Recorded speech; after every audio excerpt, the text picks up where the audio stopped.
పిల్లలు. సాయిరామ్. అమ్మమ్మ ఇంకో కథతో మళ్ళీ మేము ముందుకు వచ్చింది. ఈరోజు ఏం కథ చెప్పుకుందాము? కృష్ణాష్టమి కదా, కృష్ణలీల చెప్పుకుందాం. మరి కృష్ణాష్టమికి కృష్ణలీల చెప్పుకోండి. కృష్ణలీలలు అంటే ఏంటి? కృష్ణలీలలు అంటే కృష్ణుడు చేసిన చిలిపి చేష్టలు, అదరి పనులు, చిన్నతనంలో అన్నీ ముద్దుగా ఉంటాయి కదా, అవన్నీ కృష్ణలీలలు అంటారు అన్నమాట. ఈ కృష్ణుడు ఎక్కడ పుట్టాడు, ఎక్కడ పెరిగాడు అన్నీ మనం తెలుసుకుందాం. మధురా నగరం అని ఒక రాజ్యం ఉంది. ఆ మధురా నగరానికి రాజు కంసుడు. ఆ కంసుడికి చెల్లెలు ఉండేది అన్నమాట. ఆవిడ పేరు దేవకి. ఈ కంసుడు దేవకి ఇద్దరు కూడా ఎంతో అన్యోన్యంగా ప్రేమగా ఉండేవారు. చెల్లెలంటే కంసుడికి చాలా ఇష్టం అన్నమాట. ఆమెకేమో వసుదేవుడు అని ఆయనతోటి వివాహం చేశారు. వివాహం చేసి ఆనందంగా వివాహం చేశాడు. కానీ కంసుడికి ఒకసారి తెలిసిందన్నమాట. అంటే ఆకాశం నుంచి ఎవరు మనిషికి తెలియకుండా ఒక మాట వినిపించింది. కంస, ఈమెకి నీ చెల్లెలికి పుట్టిన పిల్లవాడి వల్లే నీకు మరణం వస్తుంది అని చెప్పారు. అని చెప్తాను అంతవరకు చెల్లెలంటే ఎంతో ప్రేమతో ఉండేవాడు. కానీ చెల్లెలంటే కోపం వచ్చింది. అప్పుడు వీడి పుట్టిన పిల్లవాడి వల్లే నాకు మరణం ఉందంటే చంపేస్తాడు అన్నమాట నన్ను. అందుకని అయితే ఈమెని నేను ద్వేషించాను అనేసి ఈవిడ మీద ద్వేషం పెంచేసుకున్నాడు. పెంచుకుని ఆవిడ్ని ఆవిడ భర్త వసుదేవుడిని ఇద్దరిని కూడా, దేవకి వసుదేవుడు ఇద్దరిని జైల్లో చెరసాలలో పెట్టేశాడు. చెరసాలంటే జైలు పెట్టేశాడు. పాపం అక్కడే వాళ్ళు ఎన్నో సంవత్సరాలు అక్కడే ఉండిపోయారు. అలా దేవుని తలుచుకుంటూ అయ్యో భగవంతుడు ఎప్పటికీ కరుణిస్తాడు, మనకు ఎప్పుడు విడుదల కలుగుతుంది అని ఎంతో రైతు చూస్తూ ఉన్నట్టు వాడు. అక్కడే ఆవిడకి 7 పిల్లలు పుట్టారు. 7 కిడ్స్ పుట్టకను తర్వాత ఆ 7 మెంబర్స్ని కూడా, ఆ 7 కిడ్స్ని కూడా కంసుడు చంపేశాడు.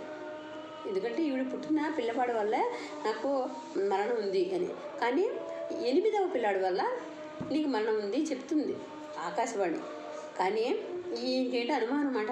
ఏమో 8వ పిల్లాడు దేవుడు మాయ చేస్తాడు కదా, ఏ పిల్లాడి వల్ల కలగచ్చు నాకు అనేసి మొత్తం అందరి పిల్లల్ని చంపేస్తాడు. 7 పిల్లల్ని చంపేస్తాడు అన్నమాట. పాప ఎంతో బాధపడతారు. ఇది 7 పిల్లలు పుట్టారు, ఒక్క పిల్లల్ని పెంచుకోలేదు అని చాలా దేవకి చాలా బాధపడింది. మళ్ళీ 8వసారి ఆవిడ గర్భవతి అయింది. 9 నెలలు పుట్టలో బస్సు మూసాక బాబుని ఆవిడకి బాబు పుట్టాడు. చిన్న బాబు చాలా అందంగా ఉన్నాడు, చాలా ముద్దుగా ఉన్నాడు. ఆ బాబు పుట్టాకను వాళ్ళకి ఒక్కసారిగా పెద్ద వెలుగు కనిపించింది. చెరసాల్లోనే పెద్ద వెలుగు కనిపిస్తే వాళ్ళు ఏమిటన్నా వెలుగు కేసి చూస్తున్నారు దేవకి వసుదేవులు. అంతలో అక్కడ విష్ణుమూర్తి ప్రత్యక్షమయ్యారు. శంఖచక్రాలు, ఓ చేతిలో శంఖము, ఓ చేతిలో చక్రము, ఓ చేతిలో గద, ఇంకో చేతిలో పద్మము, ఈ 4ని ధరించి విష్ణుమూర్తి ప్రత్యక్షమయ్యారు. ప్రత్యక్షమయ్యి కనిపించే వాళ్ళకి, దేవకి వసుదేవులారా, నేను మీకు పుత్రుడిగా పుట్టాను, మీకు చిన్న పిల్లాడిగా నేనే పుట్టాను. అందుకని మీరు నా వల్లే విష్ణుమూర్తి కంసుడికి మరణం జరుగుతుంది. మరి ఇక్కడ ఉంచితే కనుక నన్ను ఈ పిల్లవాడిని కంసుడు బతకనివ్వడు. అందుకని ఒక సేఫ్ ప్లేస్కి తీసుకెళ్ళి ఈ పిల్లాడిని ఉంచండి అని చెప్పారు. చెప్పి వ్రేపల్లి అనే ఊళ్ళో, అంటే దాన్ని గోకులం అని కూడా అంటారు అన్నమాట.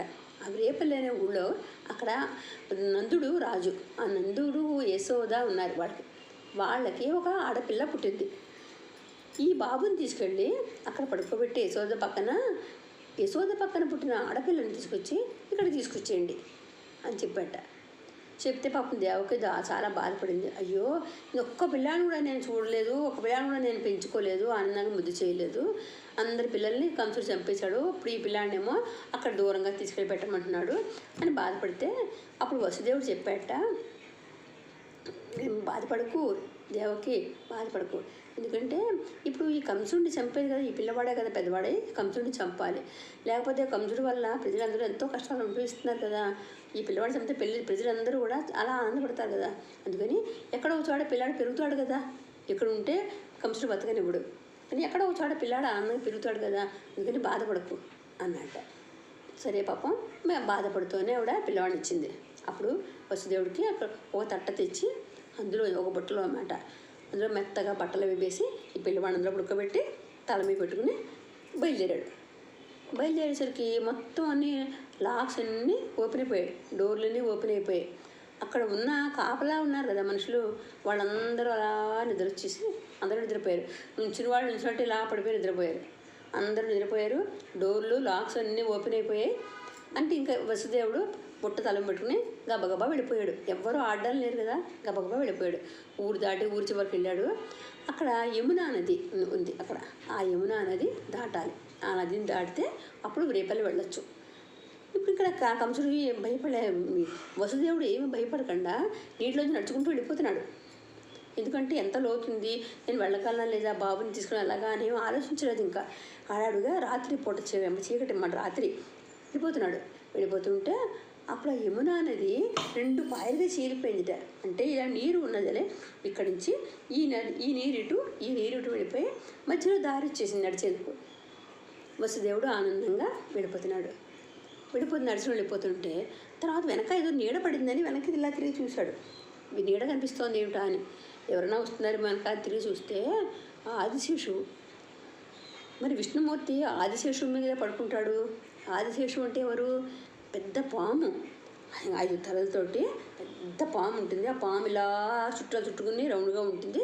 దాని మీద విష్ణుమూర్తి పడుకుంటాడు. మరి విష్ణుమూర్తి కృష్ణుగా చిన్న బాబుగా పుట్టాడు కదా, అందుకని ఆదిశేషువు కూడా వచ్చేసాడు. కూడా బాబు వెనకాలే వచ్చేసాడు ఆదిశేషువు. అది చూసి చిలుకలు పడుతున్నాయి, బయట వర్షం వచ్చేలా ఉంది. అందుకని బాబు తడిసిపోకుండా ఈ ఆదిశేషువు తలపైన ఇలా పడగబెట్టి గొడుగు పెట్టినట్టుగా పట్టుకున్నాట. అలా వెళ్తుంటే వసుదేవుడు నడుచుకుని వెళ్తున్నాడు. వెనకాలే పాము కూడా వస్తూనే ఉంది. అలా వెళ్ళిపోయి రేపల్లికి చేరుకున్నాడు వసుదేవుడు.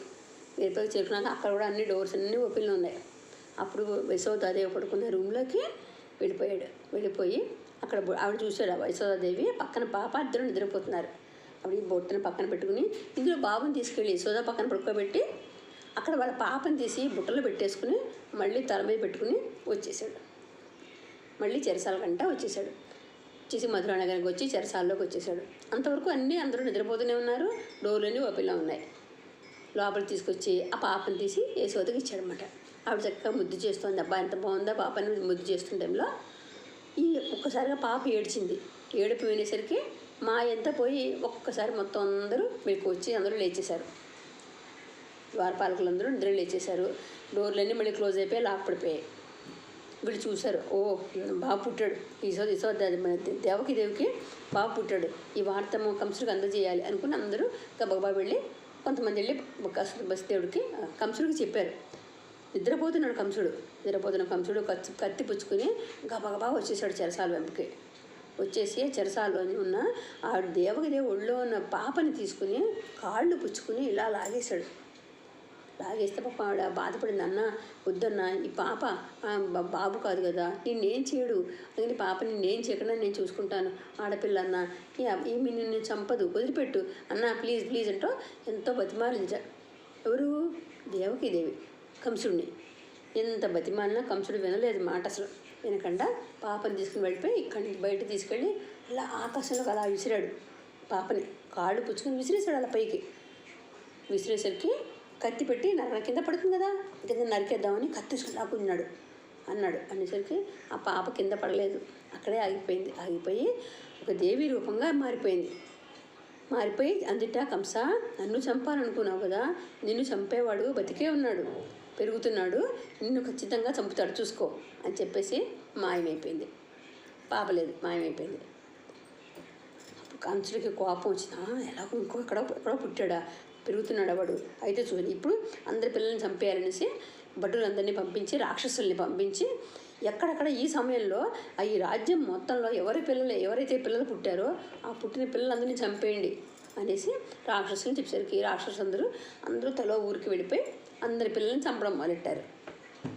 ఇప్పుడు ఇక్కడ మన రేపల్లిలో ఉన్న కృష్ణుడు ఉన్నాడు కదా, కృష్ణుడు పుట్టాడు.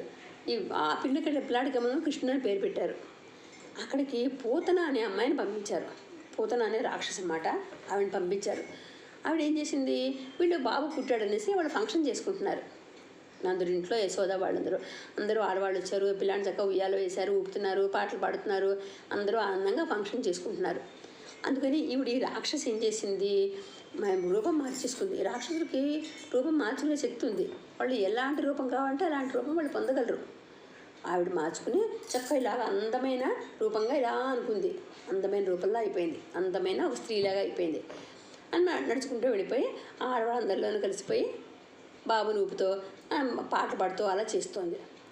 కొంతసేపటికి అందరూ సరే ఎవరి పనిలో వాడికి వెళ్ళిపోయారు. వెళ్ళిపోయాక ఈ బాబుని తీసుకుని ఈ అమ్మాయి ఏం చేసింది, తల్లి దగ్గర అమ్మ దగ్గర పాలు తాగుతారు కదా బాబు, అలాగే తను కూడా పాలు ఇవ్వాలని విషం పాలు, మరి రాక్షసు అంటే విషం ఉంటుంది కదా, ఆ విషం పాలు ఇస్తే కనుక కృష్ణుని చంపేయచ్చు అని అనుకుంది. అప్పుడు కృష్ణుడు అని పేరు పెట్టారు కదా, కృష్ణుడిని చంపేయచ్చు అనుకుని బాబుని తీసుకుని వెళ్ళి ఒక పక్కన ఎవరు చూడకుండాను ఒక పక్కకి తీసుకెళ్ళిపోయి పాలు తాగిస్తోంది. పిల్లాడు నవ్వుతో పాలు తాగేస్తున్నాడు, వాడు అమ్మ తాగంటే పాలు తాగేస్తున్నాడు. పాలు తాగుతూ ఏం చేశాడు, మరి కృష్ణుడికి తెలుసు కదా ఈ రాక్షసి వచ్చింది దాన్ని చంపడానికి వచ్చింది, కృష్ణుడు మరి విష్ణుమూర్తి కదా ఆయనకి తెలిసి గట్టిగాను కురికేశాడు పాలు తాగాడు. కురికేసి తన లోపల శక్తి అంతని లాగేశాడు పాలతోటి, పాలు తాగేసి శక్తి అంతా లాగేశాడు అన్నమాట, ప్రాణాన్ని లాగేశాడు. ఆవిడకి ఆ ప్రాణం పోయింది. ఇంకా గట్టిగా పెద్ద కేక పెట్టేసి పడిపోయింది. అంటే కృష్ణుడు మళ్ళీ లాగేశాడు కదా పాలతో పాటే తన ప్రాణాన్ని కూడా తీసేసరికి ఆవిడ గట్టిగా అరిచి పడిపోయేసరికి పెద్ద ఆకారం, అప్పుడు అంతవరకు మంచి అందమైన స్త్రీగా అయిపోయింది కదా, అదంతా పోయి ఇప్పుడు పెద్ద రాక్షసిలాగా అయిపోయింది. అంత ప్లేస్ అక్కడి నుంచి ఇక్కడ దాకా ఎంత ప్లేస్లో రాక్షసిలాగా పడిపోయింది. అప్పుడు ఆడవాళ్ళందరూ యశోద వాళ్ళందరూ ఉన్నారు కదా, పెద్ద కేక వినిసరికి ఏమైందబ్బా అనుకుంటే గబాబా పరిగెత్తుకొస్తే ఏముంది, పెద్ద రాక్షసి పడిపోయింది. ఆ రాక్షసి పొట్ట మీద కూర్చుని బాబు ఆడుకుంటున్నాడు, ఏం భయపడకుండా చక్కగా ఆడుకుంటున్నాడు. యశోద భయపడి గమ్ముని బాబుని తీసుకుని భయపడి అంత రాక్షసు నా బాబుని చంపేసేదే బాబు భయపడ్డాడేమో అని గమ్ముని తీసుకొచ్చేసాక ఆమె చూసి చచ్చిపోయింది. అప్పుడు ఈ నందుడు ఇంకా కొంతమంది మగవాళ్ళందరూ వచ్చి ఈమెని లాగేసుకు అందరూ మరి పెద్ద ఆకారం కదా, ఎంతోమంది ఎక్కువ పట్టుకుని ఈవిని తీసుకెళ్ళి లాక్కుంటూ మొత్తం అడవిలో ఎక్కడో పడేశారు. ఆమె చచ్చిపోయింది. ఈ పూతన చచ్చిపోయింది అనే విషయము కంసుడికి తెలిసి పూతన్నే చంపేశాడు, పూతన అంత రాక్షసునే చంపేశాడు, చంటిపిల్లాడు అంటే వాడు సామాన్యుడు కాదు, అయితే వాడే నన్ను చంపడానికి పెరుగుతున్నవాడు అన్నమాట, వాడిని చంపాలైతే అనుకుని ఇంకా అక్కడి నుంచి కొద్ది రోజులకు ఒక రాక్షసుని అలా ఒక్కొక్క రాక్షసుని కొన్ని రోజులకు ఒకసారి పంపిస్తూ వచ్చాడు. అలా కొన్ని రోజులు తెలిసింది కదా కంసుడికి, పంపిస్తూ వస్తుంటేను ఈ పిల్లాడు కొంచెం ఆడుకుంటున్నాడు, పిల్లలతో కలిసి పెద్దవాడు అయ్యాడు, అంటే నడక వచ్చేంత అయ్యాడనమాట, నడుస్తున్నప్పుడు ఒకరోజు పిల్లలందరూ కలిసి బయట ఆడుకుంటున్నారు, పరిగెత్తు ఆడుకుంటున్నారు. అక్కడేమో ఒక బండి ఉంది, బండి అంటే తెలుసు కదా బుల్లక్ కార్ట్ అన్నమాట. దీనికి ఆవు కట్టేసి దాన్ని బట్టి బండిలో వెళ్ళి, అప్పుడు రోజుల్లో ఇంకా ఆటోలు మనకి ఇవన్నీ ఏం లేవు, బస్సులో ఎక్కడికి వెళ్ళాలన్నా ట్రాన్స్పోర్ట్కి అదే ఆ బండిల మీద వెళ్తూ ఉండేవారు అందరూ. ఆ బండికి ఏమో ఎద్దు లేదు, ఎద్దు పక్కన ఉంది కానీ ఎద్దు ఎక్కడో వేరే తీసేశారు, ఓన్లీ బండి ఉంది అక్కడ. ఈ పిల్లలందరూ బండి మీద ఎక్కువ ఆడుకుంటుంటే ఉన్న పడంగా ఆ బండి పైకి లేచి ఇంకా గిరిగిరా తిరగడం మొదలెట్టింది. తిరిగింది గిరగిరా తిరిగేస్తుంది బండి ఆకాశంలో. తిరిగేస్తే దాని మీద ఎక్కిన పిల్లలందరూ గబగబా టపటపక్కన తిరిగిపోతున్నారు. కృష్ణుడు అంతా గమనించాడు, కృష్ణుడు కూడా బండి మీద ఎక్కాడు. అక్కడి నుంచి కిందకి దూకాడు. ఒకసారి కిందకి దూకి పట్టుకున్నాడు ఆ బండిని, పట్టి ఇలా ఆకాశంలో ఊపేసి కింద పడేశాడు. ఏమైంది, ఆ బండి ముక్కలు అయిపోయింది, ఆ బుల్లకాడు కాస్త ముక్కలు అయిపోయింది. అప్పుడు అందులోంచి ఆ బండి మాయమైంది, అందులోంచి ఒక రాక్షసుడు వచ్చాడు. ఆ రాక్షసుడే బండి రూపం మార్చుకుని వచ్చాడనమాట. ఎందుకని వాళ్ళకి ఏ రూపం కాస్తే ఆ రూపం వాళ్ళు పెట్టుకోగలరు కదా, అలా పెట్టుకుని ఒక రాక్షసుడు వచ్చాడు. ఆ రాక్షసుడు కాస్త చచ్చిపోయాడు. వాడిని శకటాసురుడు అంటారు. శకటం అంటే బండి అన్నమాట, కార్టు, అందుకని శకటాసురుడు వాడి పేరు. వాడు చచ్చిపోయాడు. మళ్ళీ కొద్ది రోజులకి మళ్ళీ ఇంకొక రాక్షసు పంపాడు. ఇప్పుడు కొంచెం పెద్దవాడు అయ్యాడు, నడుస్తున్నాడు. అప్పుడు అక్కడ రేపల్లిలోనూ అంతా ఆవులు ఉండేవి అన్నమాట, ఎక్కువ ప్రతి ఇంట్లోనూ ఆవులు ఎక్కువ ఉండేవి. వాళ్ళ ఆవులు పాలు తీసుకుని అమ్ముకుని వాటిని జీవనోపాధిగా ఉండేది వాళ్ళకి. అంటే ఆ పాలు అమ్ముకోవడం, ఆ వచ్చిన డబ్బుతో వాళ్ళు జీవనం సాగించడం, ఇది అక్కడ రేపల్లిలో అందరికీ ఎక్కువ ఆవులు ఉండేవి. అప్పుడు మరి ఆవులకి ఆహారం మేత కావాలి కదా. ఈ ఇంట్లో పిల్లలందరూ ఏం చేస్తారంటే అందరూ కలిసి బయటికి ఊరు చివరికంతా ఆవుల్ని తీసుకుని వెళ్ళి ఆవు మేపేవారు. అంటే అక్కడ కిందంతా గడ్డంతా కోసుకుని తింటూ ఉండేవి అవి. అలా మేసి కాసేపు పడుకుని రెస్ట్ తీసుకునేవి. ఆ సాయంత్రం దాకా నడిచి తిరిగి సాయంత్రం చక్కగా మళ్ళీ తిరిగి ఆవులతో పాటు పిల్లలు తిరిగి ఇంటికి వచ్చేవారు. రోజు అందరికీ పిల్లలకి అదే పని. అలాగే కృష్ణుడు కూడా వెళ్ళేవాడు. వాళ్ళ అమ్మేమో డబ్బాలో అన్నం పెట్టించింది. పొద్దునే బయలుదేరి అందరూ వెళ్ళిపోయాక కృష్ణుడికి మరి మురళి వాయిస్తాడు కదా, మురళి అంటే ఇష్టం కదా. మురళి వాయిస్తున్నట్టు చక్కగా పాట పాడుతున్నాడు చెట్టు కింద కూర్చుని పాడుతాం. అందరూ పిల్లలందరూ కూడాను కృష్ణుడి పాటకి మైమరిచిపోయారంటే చాలా ఇష్టంగా ఆనందంగా ఇలా పెట్టుకుని వాళ్ళు అలా వింటూ ఉండిపోయారట. గడ్డి వేస్తున్న ఆవులు దూడలు కూడా తినడం మానేసి అవి కూడా అలా చెవుల్లో పెట్టి వింటున్నాయట. అవి కూడా అలా కూర్చునిపోయి అలా పడుకుని కృష్ణుడు మురళి వాయిస్తుంటే అవి వింటూ అలా ఉండిపోయాట. తినడం కూడా మర్చిపోయేవి. అలా ఉంటే కొత్తసేపటికి అందరూ ఇలా మర్చిపోయి ఉన్నారు ఆ పాటల్లోనూ. ఆ టైంలోనూ ఒక ఆవు దూరం నుంచి పరిగెత్తుకుంటూ ఒక ఆవు వచ్చేసి కృష్ణుడి దగ్గరికి వచ్చేసింది. కృష్ణుడు గమనించాడు. ఆ చప్పుడుకి ఈ పిల్లలందరూ ఒకసారి భయపడి లేచి కృష్ణుడేమో ఆపేశాడు, మురళి ఆపేశాడు. అందరూ లేచిపోయారు. గమ్మున అందరూ తల పక్క పరిగెత్తుకు పారిపోయారు. కృష్ణుడు ఎక్కడికి పారిపోలా, గమనించాడు. ఎవరు వచ్చింది ఎవరో తెలిసిపోయింది కదా కృష్ణుడికి. అంతే 2 కొమ్ములు పట్టుకున్నాడు దాన్ని. ఆవు 2 కొమ్ములు ఇలా పట్టుకుని దాన్ని ఉంచేశాడు. అంతే ఉంచేసి గిరిగా తిప్పేసి పడేశాడు. పడేసేకింది ఆవు పడిపోయింది. ఆవు ప్లేస్లో మళ్ళీ ఇంకో రాక్షసుడు వచ్చాడు. ఆవు లేదు అక్కడ, ఆవు కాదు, ఆవు రూపంగా వచ్చాడు. మళ్ళీ పడేసి చంపేసరికి ఆవు రాక్షసుడు అయిపోయాడు. ఆవు కాదు, రాక్షసు చచ్చిపోయాక అందరూ పిల్లలందరూ భయపడిపోయి అందరూ దూరంగా పరిగెత్తికేసి మళ్ళీ కృష్ణుడి గమనం అయిందేమో అని పరిగెత్తిపోయి కృష్ణుడిని చూశారు. కృష్ణుడు కాలు నవ్వుతూ బాగున్నాడు. అలా ఇంకో చెప్పేశాడు. అది ఎవరు? ఆ పడిపోయిన వాడు ధేనుకాసురుడు. అంటే ధేనువు అంటారు. ధేనువు అంటే ఆవుని ధేనువు అంటారు సంస్కృతంలో. ధేనుకాసురుడు అని రాక్షసుడి పేరు అన్నమాట. వాడిని చంపేశాడు. మళ్ళీ ఇంకొక నాడు పోయాకను మళ్ళీ ఇలా మేతకు తీసుకెళ్ళారు కదా. ఒక పెద్ద కాకి చాలా పెద్ద కాకి అనమాట. ఎగురుతుంది, ఆకాశంలో ఎగురుకుంటుంటే కృష్ణుడు చూశాడనమాట. వచ్చేసి కృష్ణుడిని పొడిచేయడానికి ముక్కుతో పొడిచేయడానికి పొడిచేస్తుంది. పిల్లలందరూ పారిపోయారు, పరిగెత్తేశారు. అప్పుడు ఆ కృష్ణుడు ఆ కాకిని పట్టేసుకుని దాంతో యుద్ధం చేసి దాని రెక్కలు విరిచేసి పడేశాడు. దాని కింద రెక్కలు విరిచి దాన్ని కుమ్మేసి పడేసరికి చచ్చిపోయింది ఆ కాకి. అందులోంచి మళ్ళీ ఇంకో రాక్షసుడు వచ్చాడు. ఆ కాకి కాదు అది రాక్షసుడే. రాక్షసుడు ఇంకోటి వచ్చాడు. అదేమిటి? వాడు బకాసురుడు. అంటే బకం అంటే కాకి సంస్కృతంలో, అందుకని వాడి పేరు బకాసురుడు. ఆవిడ కాకి రూపంగా వచ్చేసి కృష్ణుడిని పొడవాలనుకున్నాడు, చంపేయాలనుకున్నాడు. కానీ కృష్ణుడు వాడినే చంపేశాడు. మళ్ళీ కుండూరు పోయాక ఇంకొక రాక్షసుడు వచ్చాడు. ఒక సుడిగాలి వచ్చింది. వీళ్ళందరూ ఆడుకుంటుంటే పిల్లలు సుడిగాలి తెలుసా, టార్నడో, పెద్ద సుడిగాలి వచ్చేసి ఈ పిల్లలందరినీ తిప్పేసి పడేస్తోంది.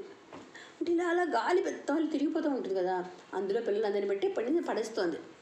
అప్పుడు కృష్ణుడు కూడా ఇలా తిప్పేసింది గాలితో అలా పైకి తీసుకెళ్ళిపోతే ఆ కృష్ణుడు ఏం చేసేటప్పుడు ఆ గాలితో కూడా ఫైట్ చేసేటకి మొత్తం ఆ గాలికి అంతా పోయింది. ఒక రాక్షసుడు మళ్ళీ కింద పడి కనిపించాడు. వాడెవడు? ధూమ్రాసురుడు. ధూమ్రాసుడు అని రాక్షసుడు. ధూమ్రం అంటే దుమ్ము అన్నమాట, గాలి దుమ్ము అని ధూమ్రం అంటారు. ఆ ధూమ్రాసురుడు వచ్చాడు. వాడు చచ్చిపోయాడు. ఇలా ఒక్కొక్కళ్ళే కంసుడేమో పంపిస్తున్నాడు, ఇప్పుడు చచ్చిపోతున్నారు రాక్షసులందరూ. ఈ కృష్ణుడు చంపేస్తున్నాడు. ఇంకా కంసుడికేమో టెన్షన్ పెరిగిపోతుంది. అమ్మో ఇంతమందిని చంపేస్తున్నాడు, అప్పుడు వీడు నన్ను కూడా చంపేస్తాడేమో అని భయం వచ్చేసింది కంసుడికి. ఇలా ఒక్కొక్క రాక్షసులే వస్తున్నారు. ఆ తర్వాత ఒక పెద్ద పాము వచ్చింది. ఆ పాము వచ్చి మింగేసింది కృష్ణుడిని. అప్పుడు కృష్ణుడు ఒక పాము పొట్టలోకి వెళ్ళిపోయి ఆ పొట్టని చీల్చి పాముని చంపేసి బయటకు వచ్చేసాడు. ఇలా అంతమంది బిడ్డ పంపేసరికి అప్పుడు కంసుడు ఏం చేశాడు, ఇలా కాదు వీడిని తీసుకురావాలనేసి తెలివిగా తెప్పింది, ఇప్పటికే రప్పించాలి అని తన రాజ్యానికి రమ్మని ఆహ్వానం పంపాడు. నువ్వు రా అనేసి. అంటే అప్పుడు కృష్ణుడు కృష్ణుడు అన్న అన్నాడు కదా బలరాముడు, ఇద్దరు కలిసి ఈ కాట్లో అక్కడికి వెళ్ళారు. ఇక్కడికి మధురా నగరానికి వెళ్ళారు. అక్కడికి వెళ్ళాక ఇంకా చిన్నపిల్లలే, మరీ పెద్దవాళ్ళేం కాదు. అక్కడికి వెళ్ళాక ఏం చేశాడు, పెద్ద పెద్ద ఏనుగులు ఉంటాయి కదా, ఆ ఏనుగుల్ని పంపించాడు ముందుకి. ఏనుగులు తొక్కేస్తాయి కదా చాలా, కృష్ణుడు చంపేసి అక్కడ అనుకున్నాడు. కానీ కృష్ణుడు ఆ ఏనుగు పైకి ఎక్కి దాని నెత్తి మీద ఇలా కొట్టేసి దాన్ని పడేసి తిన్నగా కంసుడి దగ్గరికి వెళ్ళిపోయాడు. కంసుడితో యుద్ధం చేసి కంసుడిని కూడా కింద పడేసి మీద పడి కుమ్మేసి కంసుని కూడా చంపేశాడు. అక్కడితోటి ఆ కంసుడు బాధ అందరికీ పోయింది. కృష్ణుడు చక్కగా ఆనందంగా వాళ్ళ అమ్మ వాళ్ళు మరి దేవకి వసుదేవులు చెరసాలలో ఉన్నారు కదా, అక్కడికి వచ్చి వాళ్ళిద్దరికీ నమస్కారం చేసి వాళ్ళని చెరలోంచి విడిపించాడు. అప్పుడు వాళ్ళు రాజ్యంలోకి వచ్చి అందరూ ఆనందంగా ఉన్నారన్నమాట అక్కడి నుంచి.